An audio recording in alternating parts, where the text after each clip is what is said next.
It's another beautiful Sunday afternoon. This is Rubbin Minds. Welcome. My name is Ebuka Obiuchendo. Thanks a lot for joining us.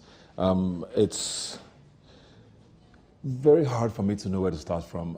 I think I've been on this show for about going on 10 years now, but I don't know that there's been a time when things have been this unbelievably unsettling. Insecurity, the economy, politics. It looks like everywhere you try to draw some positives from, it's all negatives. And I don't know that you can meet any Nigerian today who is not worried. And I mean extremely worried. Nobody seems to have any answers to anything. Well, let's start the conversation and see where we can draw any lessons or notes from. I'm being joined now from Abuja by Indicator. How are you doing, Dee? Well, that's not a good question to ask right now, but hanging in there, as everyone else at this time. I totally agree with you because, I mean, like you said, I don't know where to start from either. We're looking at what's happening with the Naira, and that has a ripple effect on literally everything with regards to how Nigerians are living today. We're talking about insecurity. It's literally every single corner of the country today has an issue. You are in Abuja, and we've heard in the last week about the federal government and the Ministry of Education telling both public and private schools to shut down and take their kids home, basically saying we cannot protect you anymore.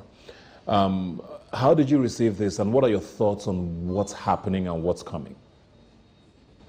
It is so scary. I mean, I schooled in Abuja, Gifted, and Gifted is not so far from Kwali, which was the first school from, Gifted is in Gwakwalada, which is not so far from Kwali, which was the first school that had to evacuate.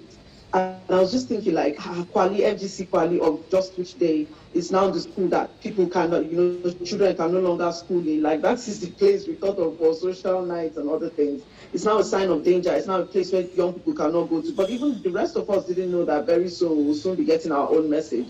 Yesterday was like pandemonium. Already Abuja is choked full because many of these other states that are not safe, people have had to run to Abuja to stay. So everywhere is traffic. Everywhere is basically unlivable. And it wasn't even in the morning this message came out that we had to go pick our children from school. It was towards evening. So you can imagine parents at that time panicking and having to run to these schools in the middle of traffic and all of that. Some of these schools are outskirts of town to go and pick their children.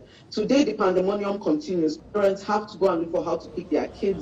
And we have no word on when school is going to resume. So this is like, even in Abuja, the city, the capital of the nation, the city center, our children's education are being paused. And this is, around that Jabi side, I don't know if you know FMC Jabi, the afterlife camp towards Airport Road, afterlife camp. We saw soldier checkpoints. Like, these checkpoints just come up in different parts of town and people are getting really scared.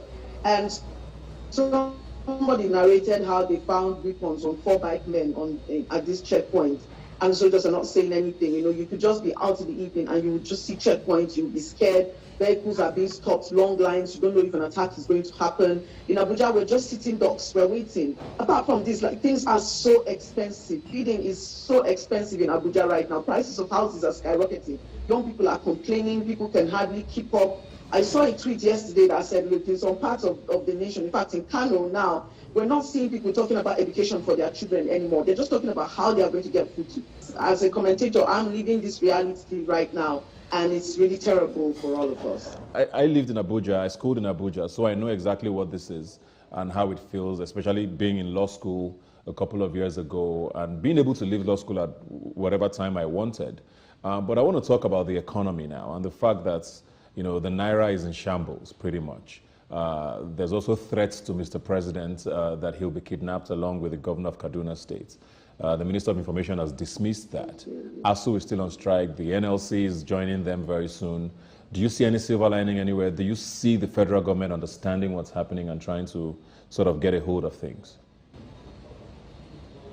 Right now, it seems we're in free fall, to be honest.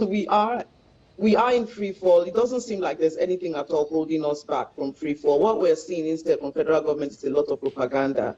Femi Adesina are coming on TV to tell us things, that are very offensive at a time like this. I don't see any coordinated efforts towards changing things the way they are.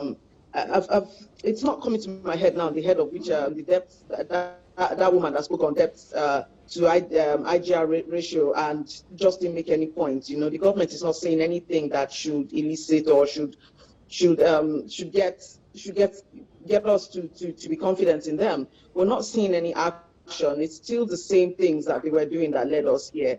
And to be very clear, every single thing that we are facing now can be traced to a policy of the Buhari government. Every single thing. You can trace it to their actions and inactions. Every single thing. You cannot say, oh, okay, people before them or anything. No, this is not even a political conversation or saying vote for this party or that party. It's our reality. Every single thing we're going to can be traced to what they have decided to do and the direction they have decided to take the nation to. In terms of the economy, let's not look at these things as if they are abstract. Right now, we're feeling the pain in the market. Things are expensive. People can barely afford to feed. People who run businesses, unless you're running an illegal business right now in Nigeria, your business is not running smoothly. If you go on Instagram right now, you will see all the messages on all the business pages. The price of today is not going to be the price of tomorrow. Sorry, everybody, we are so sorry. We are so sorry. Dollar this, dollar that. We are going to increase our prices everywhere. You're seeing this. Anybody that tells you, oh, you're not going to feel it in the market, is a lie. The price of one egg right now, one single egg is 100 naira. Egg used to be 10 naira. This is over 100. This is almost 1,000% increase in the price of things. You can, if you go to the market with 20,000 naira right now, you're not going to come out with anything. Sorry to cut you in there. Okay, so I was trying to look for some silver lining somewhere. Is the National Assembly giving you any hope? Is what I want to know. We saw the PDP senators stage a walkout, threatening to impeach Mr. President, and give him a 6-week deadline to fix insecurity. They also invited the governor of the central bank to come and explain what's happening with the Naira and the economy.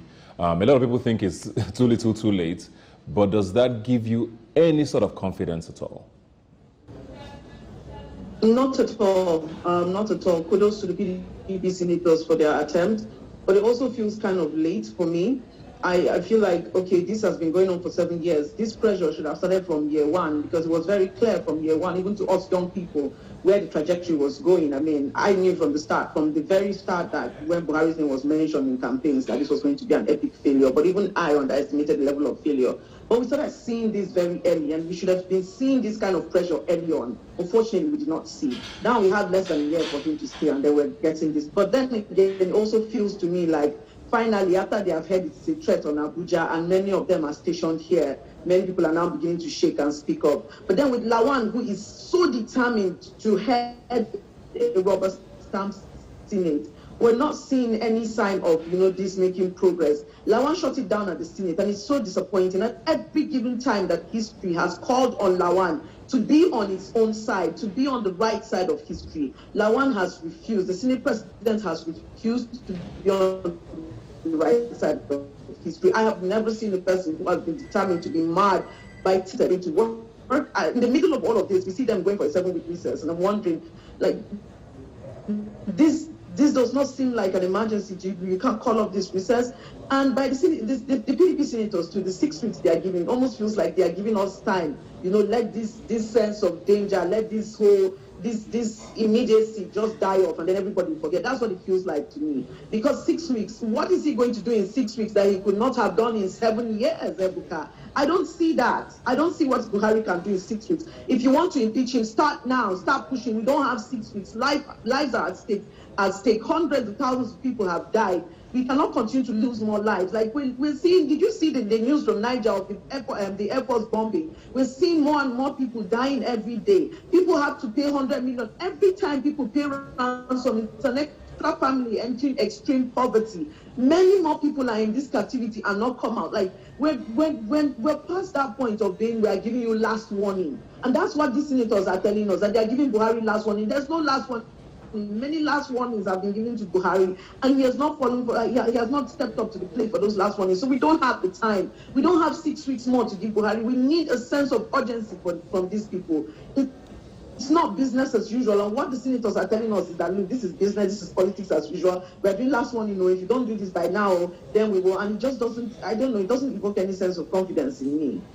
So we're on a final note now. I think we're about 7 months away from the general elections in February, about 10 months away from a handover A lot of people are not very excited by the list of candidates, but that's on the other hand. I just want to know, I've seen so many people talk about parallels now with Venezuela, Zimbabwe, Syria, Sri Lanka, which is where they think we're headed. Are we over sort of exaggerating how bad things are, or is that a reality facing us, you think?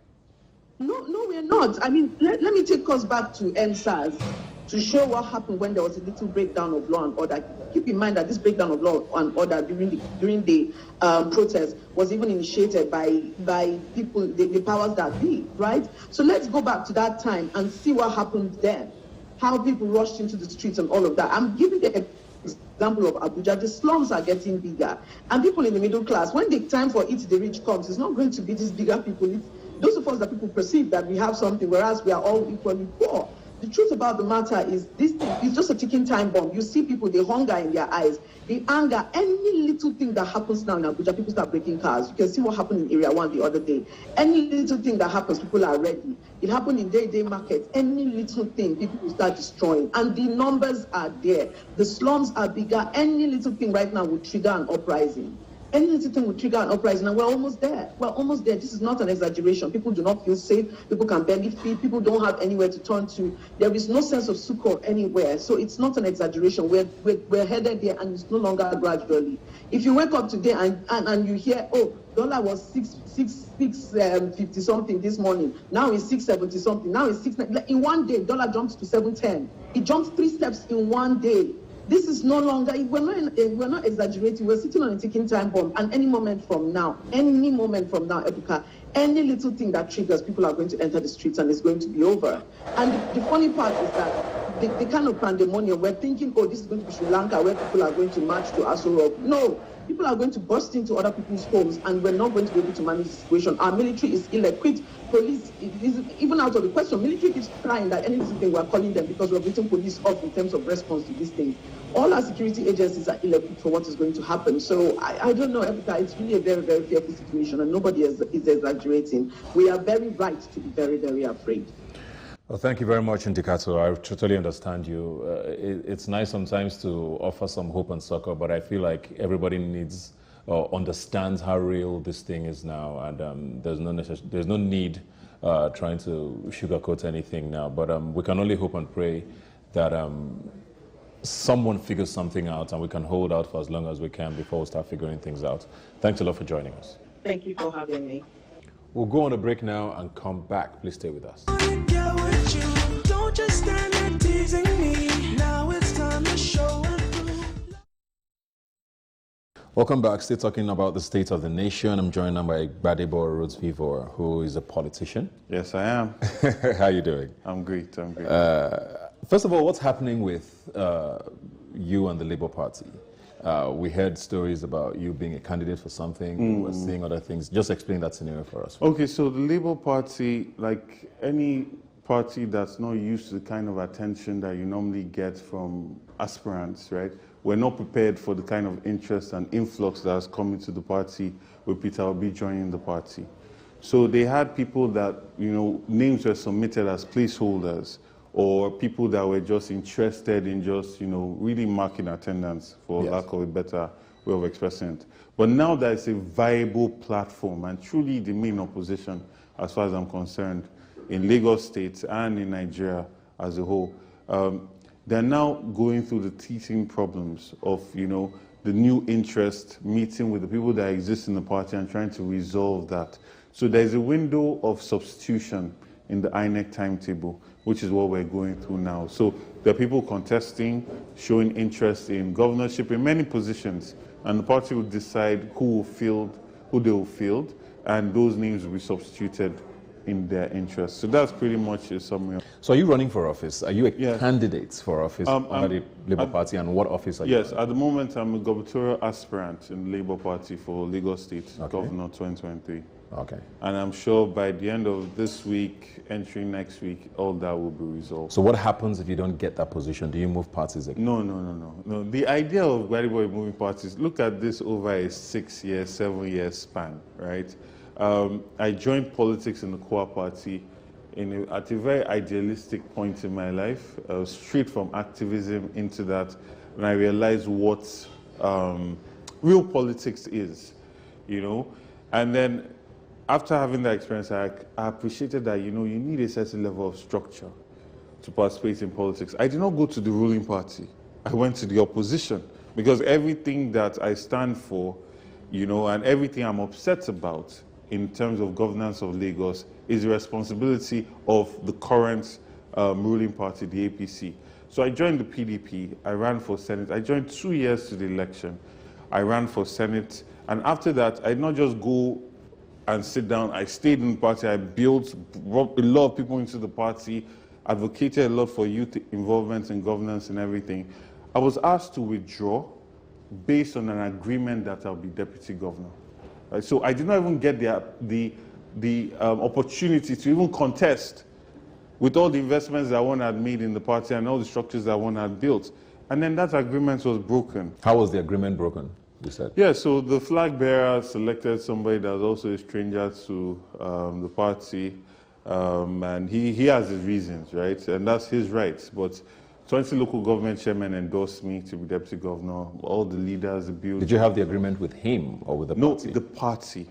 So it was not a personal thing, it was the party. So I waited for that to be honored with the party, and that was broken. So I left with the blessings of my leaders in the party. It's not like I left disgruntled or, it's the situation of him and him not even fully understanding, the norms, and he's new to the party. So did he give you any reasons why? I did not wait to ask for any reasons. There was an agreement made with the party. You chose not to honor it, and leave. It's really that simple. And sometimes people think that they are putting you down or they think they are doing you a disservice, but really they're just planting you in better land, fertile ground. So everything for me is working together for good. The movement in the Labour Party right now is like nothing I've ever seen. You have young people, older people even, volunteering their time, volunteering their resources. It's not like a meeting where you call and people are looking for stipends, you give them after. These people are mobilizing by themselves. I want to get into that now because we were talking earlier with our guest about sort of the issues in Nigeria. And a lot of people have said, okay, the Labour Party is trying to become this force. They might have the support of young people. Yes. But the Labour Party itself doesn't seem to tell us a lot of what they're planning on doing. From the presidential candidate to even you now who's trying to run for governor. So how do you plan on converting people who are not believing yet? What, for example, like we were talking earlier, are the plans for insecurity, which is such a problem now? A documentary came out recently about Zamfara. People saw for the first time in detail how crazy things are up north. Exactly. I'm from the east. We know what's happening there in Anambra. Every corner of this country is literally on fire. Abuja all of a sudden is a no-go area. How do you start to fix something like that as a party? What's the policy of the Labour Party? So now, the Labour Party is a party that actually has an ideology. Now you find that people, so I'm going to be completely honest with you, people that are coming into the party now, there's going to be that bottleneck because the Labour Party is fixed in Marxism, socialism, right? And that might not be what a country needs to move forward in this day and age. You look at even states that are borderline welfarist in nature, they have started tilting towards capitalism to an extent. So in terms of ideology, that's something that has to be negotiated with the party. But in terms of solving these problems, I cannot speak for the national, right? I'm contesting for governor of Lagos State. For me, Lagos State has to become more it has to be a surveillance state, a state in which everything is linked. There are recordings, there are cameras all over the states where if anything happens in this place, that person can be apprehended. There's a database that is constantly being updated and people can be found. So accountability can now happen. And this ties from the downfall driver that is parking where he's not supposed to park to somebody that's trying to commit a crime or someone that's trying to rob somebody. I feel that Lagos State has become a state where, because the surveillance and enforcement is so interlinked, crime will then deter crime. So for me, that's how it's going to work. And you need to also empower the local governments to become database oriented. So Okada riders that want to work in local government must be registered in that local government, right? So anything that happens in relation to that Okada rider in that local government, that person can be held accountable. So, sorry to cut you now. Are you saying you don't support the ban on Okadas? I feel that, for me, the way the Nigerian system works is very inefficient, where you just ban things. No, the Okada exists because it's solving some problems, right? There are a lot of people that the walk to their house from where the bus stops is so significant, right, that you're causing hardship for them. So the question now is managing these things properly. If you localize, okay, this Okada is localized to this local government, and your registration is based on that, and if you move outside of that area, you'll be fined, or there'll be a punishment, and you can monitor that and regulate it. Is that feasible in Lagos? And that's what I'm saying. The idea of actually creating a registration, creating a surveyed state, right? So all these things are linked. And when you want to renew, like for instance, if you don't pay your MOT or anything for a long time, when you want to renew it, you go and meet all your fines there, right? That's how it currently works. And that's a system that needs to be, so you start to deter people from doing things that they're not supposed to be doing. And actually enforce these things. You know, we have a lot of laws, but they're not enforced. We need time. These are low-hanging fruits, right? We cannot just do the lazy way out and just ban, ban, ban. No, we need to be more critical and more analytical about what we are trying to solve, right? And don't just, I mean, like for instance, you have a situation where people invested so much in Go-Kada, then all of a sudden you just ban the service, and that then also then scares foreign investors from coming in, you know, so you have policy direction that is not coherent.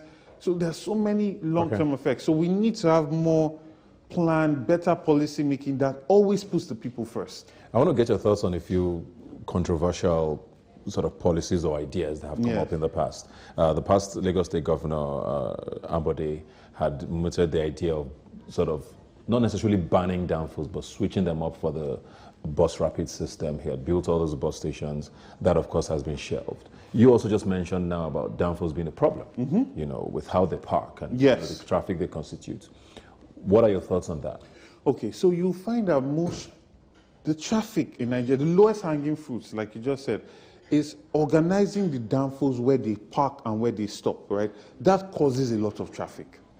So whether it's in the design of where they're supposed to stop, the enforcement of where they should be stopping and ensuring that that is constantly happening, and the training of the people that are supposed to be enforcing them. There's no point having last man, then they just give him 100 naira, 1,000 or 5,000, and just let them do what they want to do. There must be consequences, you know, and when you have consequences and you enforce those things, then the system starts to work more efficiently.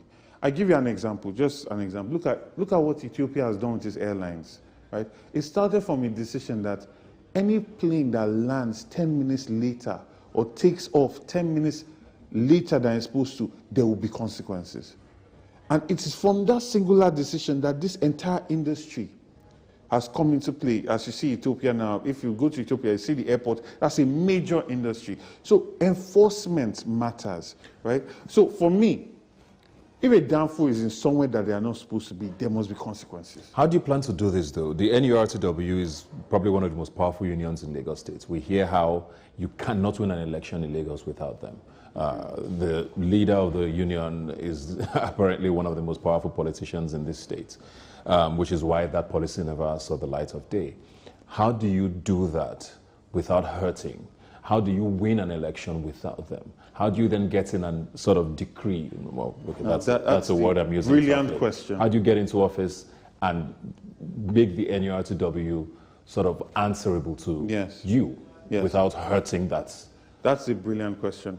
You see, and that is why I'm so attracted to the Labour Party, because literally the NURTW is a union under the Labour Party, one. Two, we are creating a whole new voter demographic. So we are not focused on the NERTW, the lodgers. We have a whole new voter demographic. 16% of people that vote in Lagos State, that's what comes out, compared to the 6-point-something million people registered in Lagos State. On top of that, almost a huge amount has also been added to that voter demographic. And these are young people, right? People that want to see a change. So that is the vote. We are not counting on the NERTW to win an election. And with the Electoral Act... Can you win without them? Of course. With the Electoral Act that has come out now, all those things that used to happen in a local government where they hold back the election for days and they're announcing other local governments is a thing of the past. Results are being announced and transmitted directly to the server. That's why you see how quickly they are able to announce results. You saw that in Osun and Ikiti. When the people come out, they cannot rig that election. You can only rig an election where there's voter apathy or you are very popular in a certain place, right? So now, that old way of winning elections, 2023 is going to be a very different ballgame. And when you go back to this, the NERTW, right, currently it exists as just a mechanism of taking money and sending it to the top. The people that are in that structure, they are some of the poorest people in our state, despite the fact that these guys generate over 120 billion in Lagos State every year. How can those funds touch the lives of the people that are on the streets talking directly to those damn food drivers? Those funds, for me, like one of our plans is to have the Commonwealth of Lagos, where funds like that are tied directly to this particular person. You're a member of this union, you have access for your children to have education, you have access to health insurance, right? Things that directly affect you. So money is not just packed and sent to the top. No, you are a beneficiary of it. No. Okay. Sorry to cut you in problem. there, because I'm trying to get to a few other things. I want to talk tax. Yeah. There's a belief that Lagos is overtaxed. There's multiple taxation that happens, Yes. especially with businesses. Exactly. But on the other hand, Lagos State needs money. The country is broke. We all know this. Lagos State needs to raise funds. How do you raise money to build Lagos without also continuing what has become a system of overtaxing, according to the Lagosian? You see, the first thing about taxes are a social contract where you are paying tax, you expect to see what you are doing with it. And the person you are paying tax to must be accountable to you. Now, that is the element that's missing in the governance of Lagos State, accountability. You don't get line-by-line items of what they are spending your money on. For instance, you can get a ramp and you're clapping, I got a ramp, but you could have had 3 ramps. You have 4 ramps. So the idea, first and foremost, is to establish a culture of transparency and accountability. We are getting this money from you, and we are giving you a good deal on this ramp compared to the price of building a ramp in Ethiopia, to the price of building a ramp in Ghana. And we are doing the best, and we're giving it to you at a very good price in very good time. That's the first thing. The second thing is we need to expand the tax bracket, right? Expand the tax net. We are taxing too few people in Lagos State. And we are doing that because a lot of people don't feel the impact of these taxes that are being paid. Some of the most taxed people are the people in the informal sector, in the marketplaces, right? The taxes are not even documented. But what are the benefits to them for those taxes in the marketplaces? Are there creches for mothers that are selling in marketplaces and they have kids that are on their back? What kind of sanitation or what kind of environment? Because they not only pay tax, they also pay to clean the market. So this needs to be changed. There must be a direct link between the taxes you are paying and the benefits you are getting from it. Access to healthcare insurance. And this is not just talk. As part of my campaign, we've launched a micro health insurance scheme. When we go to each local government, we give them, it costs 500 naira per month. But this then normalizes diagnostic care. So instead of just taking drugs because you feel you have a fever, you can go and get tested. Right? So this idea is to elevate the quality of healthcare that people get at the most basic level. These are things that should become normal, right? So healthcare, education, ensuring that funds are put into the education system, not just a parent has to pay school fees. No, there should be a system that's pouring funds in there so people can have access to these things. When people feel that they are getting value for their taxes, more people will be incentivized to pay more. On a final note now, I'm a realist, and I know that a lot of Nigerians have also said this. whether we like it or not, there's a reason why Lagos State has remained with a political party for about 3 decades now, the APC. Bola Ahmed Tinubu is a huge factor. Of course, he is. Everybody believes you can't win an election in the state without him. The PDP has struggled a few times. They might have come close once or twice. But now the candidate there is a former APC member who is apparently a man of the quote-unquote streets, Jando, who understands how to win an election in the state. So this, for the first time, people believe might be a close race, but between the both of them. There's also allegations in the last 2 elections we've seen in Osun State and Ekiti of vote buying, which has become the new way of winning elections because, like you said, it's no longer easy to just change numbers on a voting ballot paper. How are you planning on doing this? Where are the funds coming from? How do you fight what is, for want of a better word, a behemoth of politics in Lagos? How do you plan on doing this? So you must recognize that there are time and seasons in everything. And you just see the way everything will come together. I'll give you an example. You see this electoral act that people are complaining about now. Some people are complaining about it because it does not let them rig anymore, right? There's a reason why it's here now. The kind of people that are being touched to get involved in politics, I call them the quiet majority, right? There's a way that politics has been played in the last 20 years. Oh, you grew up on the streets. You have the lodgers and all of that. But all of that noise, all of that money, all of that grandiosity, turns out only 15% of the voter base. 15. If it turned out 80 or 90%, then I'll be like, whoa, we don't have a chance. But 15. That means that 85% of people are sitting at home. They say, we don't believe in this process. We're not going to participate in it. But now those people are woken up. Those people are the ones getting registered. Those ones are the ones excited about the election. Now, those ones are not coming out to look for your 1,000 naira, your 500 naira. They are coming out to vote and be counted, and they want to make their voices heard.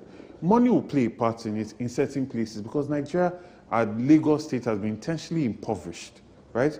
But there are a whole amount of people that are coming out to vote for a difference. They're coming out to vote for a change, a real change that will actually be beneficial to the people. And that is what we are counting on in the Labour Party.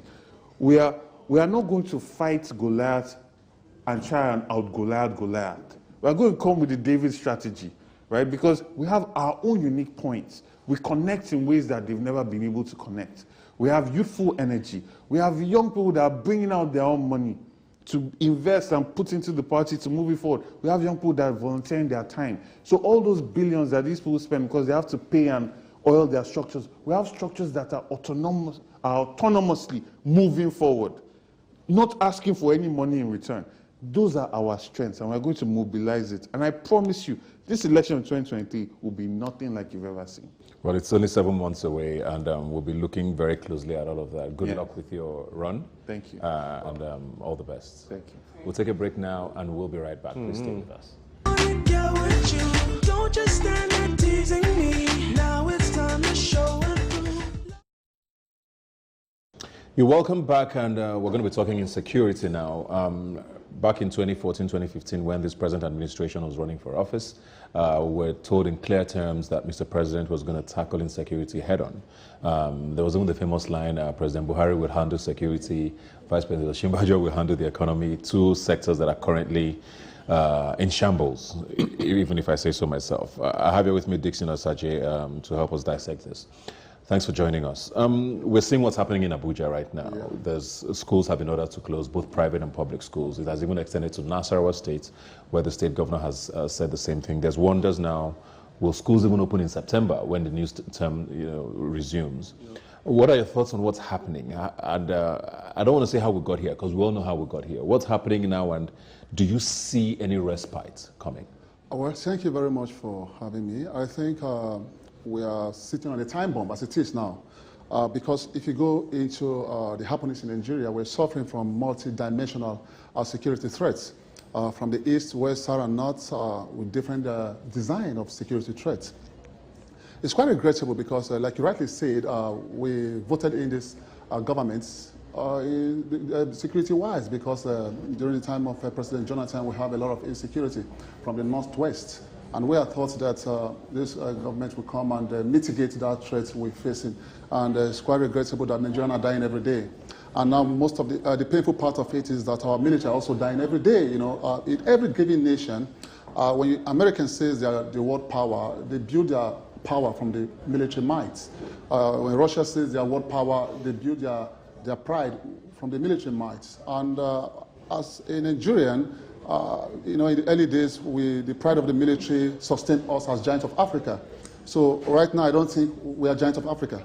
I will not agree with anybody with that notion, in the sense that the military has allowed this. I would personally blame the military, because the military is supposed to hold the territorial integrity of this great nation. If anything happens to Nigeria, personally, I think the military will be held accountable, because the sovereignty of this country resides in the hands of the military. And right now, we're suffering from counter-insurgency, terrorism, kidnapping, and assassination, which are classified as multi-dimensional security threats. And if you want to attack or address multi-dimensional security threat, it has to come with a lot of components. But most people think that military might alone, when you apply military might alone, you'll be able to eliminate security. It's not done that way, because presently now we're suffering from insurgency. And when you want to go into counter-insurgency, it comes with various components, political components, economic components, political components, tactical and operational strategy as well from the military. If the military engage these guys, which is also known as the military might, I think we need to bring other people on board from the political point of view. But as it is now, we must see what is happening in Nigeria as a war situation. Because when you go into terrorism studies, Ebuka, when human lives exceed 999 being killed by this unnecessary human being, it's a war situation. And in a war situation, you don't handle these guys with kid glove, because I have said it many times that I still believe that the military are playing friendly match with these terrorists. As a former soldier, I think I'm not happy with what's happening. My friends are dying every day in the military. I joined the Nigerian military 25 years ago, and I understand the capability and capacity of the Nigerian military. I understand the efficiency of the Nigerian military. Nigerian Army precisely. What's happening? Our soldiers are training so hard, but yet dying so cheap, which is very painful. I saw what transpired with the presidential guard a few days ago. They issued a threat to the presidency, and these guys achieved their threats, killing 3 presidential guards. It's demotivating, demoralizing, and I think most of these soldiers, they will be demotivated, and that is the reality. Okay. If we want to succeed in this very plan, Ebuka, I must tell you the truth, the military needs to go back to the drawing board. They need to address the operational and tactical strategy as well. Let me say, for example, 2014, during the abduction of the Chibok girls, my younger brother was among these guys that went for reinforcement. He was shot in Chibok by Boko Haram, though he survived the gunshots. And we had some discussion, and I discovered that the military has, the Nigerian Army precisely, have an operational error. You can't put a soldier in the battlefield for 4 years. Most soldiers spent 4 years in the battlefield, 4.5 years in the battlefield. Someone who got admission to the University of Lagos would have been a graduate, while a soldier is still fighting in the battlefield. The battle begins from the mindset, from the mind. And if your mind is not prepared, you cannot succeed in any given situation. So as a soldier, you are supposed to fight in the battlefield 6 to 9 months maximum and reunite with your family. Like in the early days in the 90s, when we were in the Bakassi Peninsula, we spent 6 years maximum in the battle, in the front line. And here we see soldiers spending 4 years. It's an operational error. If you don't address the operational error, each time an attack comes, from this criminal element, the soldiers will definitely take a withdrawal because they don't know when they are going back home. So Dixon, what should government be doing? Because defense still has probably the highest budgetary allocation every year. The president was put under pressure for a long time to change service chiefs, which he eventually did. We see, like I said, a lot of activity from the military trying to fight terror. There's operation this, operation that, in the southeast, in the northwest, in the northeast. All of these things are happening. What then should they do more? Are the bandits or the terrorists too powerful now to fight? Well, I would not agree with that, because I don't think these bandits and terrorists are more powerful than our military. I can attest to that. But the military, first of all, needs to carry out a vulnerability analysis of their operations and risk assessment of its personnel. Because, like I rightly said, the battle begins from the mindset. What's the problem? Are these soldiers? Because one of the objectives of these terrorists is to instill fear in the minds of our military. You know, once you instill fear on the minds of our military, they'll be able to start hitting hard on their target. But like I would like to suggest, first of all, we need to see what's happening in our national borders. Most of these guys take their shelter in your government space. Your government space is where they take their shelter. They come to the town, they strike, and they go to your government space. And how on earth would the military allow these guys to relax in your government space? Because you need to pursue this enemy, overtake and decimate them. Deny them sleep by day, deny them sleep by noon, deny them sleep by night. Do not give them time to plan. Like the Air Force are rightly doing, bombarding these guys, trying to deliver the deliverables in the enemy's camp. The Nigerian Army, which happens to be the ground fighter, should also ensure that each time the Air Force have delivered their deliverables, they should go to the crime-prone environments and carry out territorial cleansing, take out the remaining guys out there. Don't allow these guys to take hold of any of our territory. And our national borders, I think the government needs to declare a state of emergency. The porosity of our national borders is one of the major factors we are in this mess today, because these guys come into your government space and the irregular routes, because we have, as at the last count, the Nigerian immigration cried out that we have about 1,400 irregular routes, which these guys, take to come into Nigeria. And a borderless nation is a no nation. If we need to get things right, first of all, just like, for example, you want to spray an insecticide in your room and the windows are open, you just spray it and nothing happens. So you need to shut down your border. It's a long-term plan, but we need to start looking at that. Technological approach is very essential. Develop the immigration service. We have about 35,000 immigration personnel governing a country of over 200 million people. Looking at the ethnography of Nigeria, we are sitting on over 923,000 square kilometers, over 371 tribes. One of the issues we need to start addressing, we need to start looking at ethnocentric brutality, tribal brutality, religious brutality as well, because we need to start looking at all the multi-factors that breed this state of insecurity. The Nigerian military must stand up to protect this great nation. The military must have an effective integration between the Army, Navy, and Air Force. And also the Nigerian police also needs to rise up to the task. We are short. I think as at the last time I checked, we have about 71,000 police officers and men. And majority of those guys, they are not doing policing duty, protecting the airlight instead of protecting our great nation. We need to build a formidable military force, because the best time to prepare for war is peacetime. I believe we were taken by surprise, because nobody had thought that banditry, Boko Haram would have hit us so hard. But as it is now, the Nigerian military needs to go back to the drawing board and also look at personal protective equipment of its men. They also need to assess their vulnerability, because your vulnerability is the enemy's opportunity. When you go into the triangle of crime, Ebuka, for crime to take place, there must be an opportunity.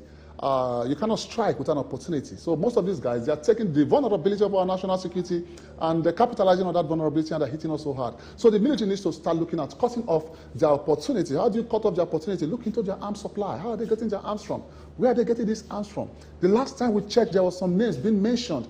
Terrorism sponsors from is it United Arab Emirates or what? What is the Nigerian government doing about that? How are we looking at terrorism financing? By integration, by placement, integration, and layering, because for you to finance terrorism, you first of all place the funds into the bank, integrate, then you layer it and integrate. So the CBN needs to also play a role in terrorism financing. In the last EndSARS, within a week, the CBN came up with some list of EndSARS sponsors, and I was shocked that if you can come out with this list, are you so scared to come out with a list of terrorism sponsors, terrorism sponsors? They need to also get most of these guys sponsoring terrorism. Then, if we have that in place, then build a formidable military force. Then also look at youth employment as well.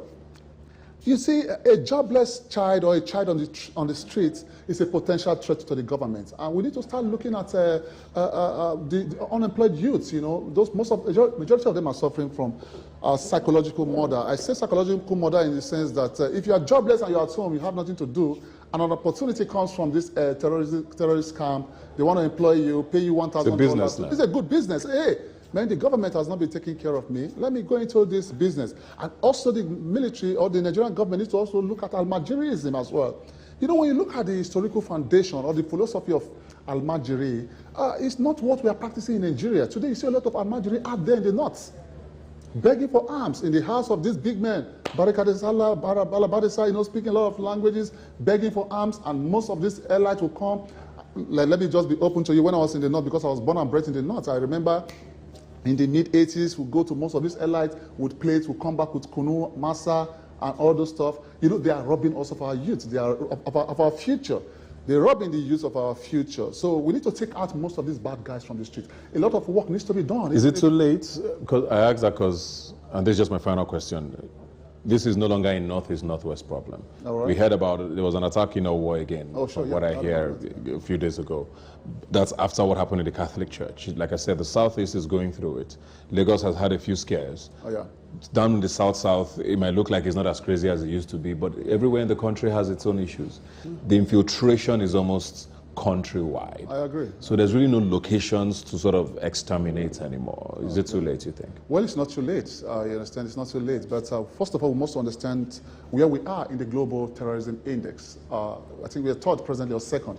You can see we are doing so well negatively. What we need to start looking at is that we need to build a formidable intelligence. I think we have a very, very porous intelligence network in Nigeria. How are these guys able to, plan their activities? Then they go after the Nigerian government and they strike.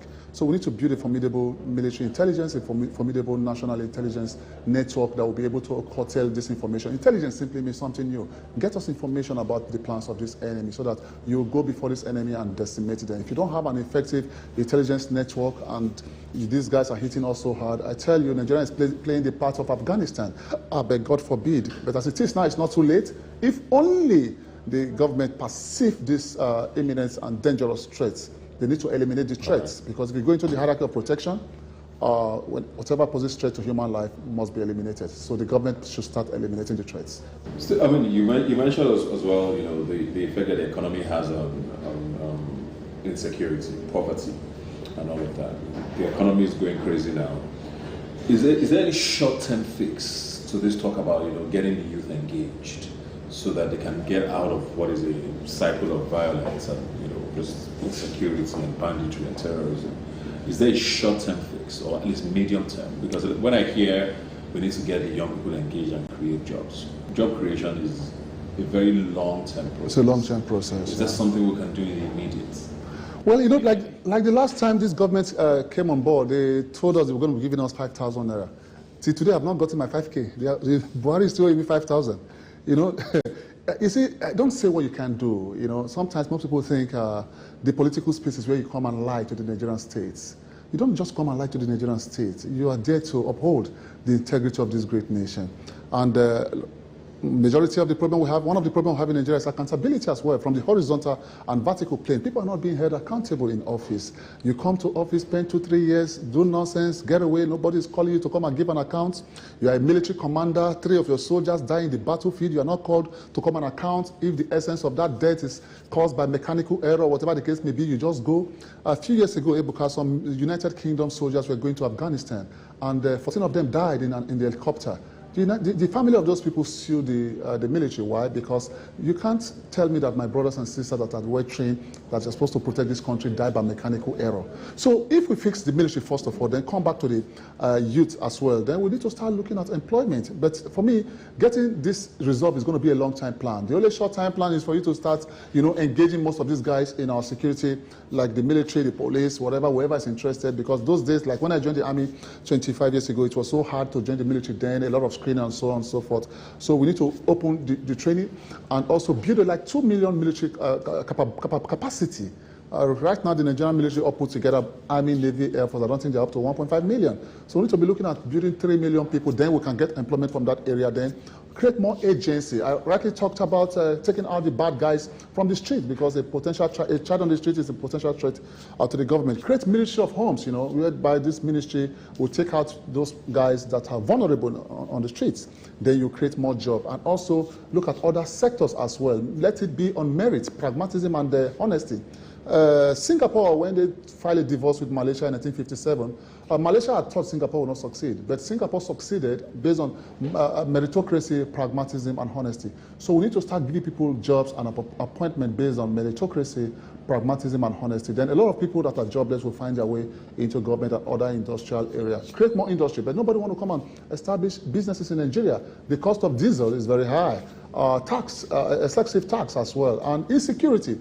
If we suffer from insecurity, then the more insecurity, the more joblessness, because nobody will want to come and invest his hard-earned money in a country whereby you kidnap their staffs or directors and ask them for millions of naira they've not made. So Nigeria has a lot of problem on board, but we need to approach it holistically. Then we'll succeed and make Nigeria great again. Thank you very much. Like you say, it's very, very troubling times. Add the insecurity issues to what's happening with the economy, which is just in a free fall now. I think a lot of people are genuinely worried, and we're just going to keep hope alive and believe that the federal government does know what's happening and is trying their best to get us back on some path to success and progress. The elections are just a few months away. Go out there, get your PVCs, be a part of the process, and make sure your voice is heard. And we need to get a hold back of our country and get things working again. My name is Ebuka Obiuchendu. I'll see you next Sunday. Now it's time to show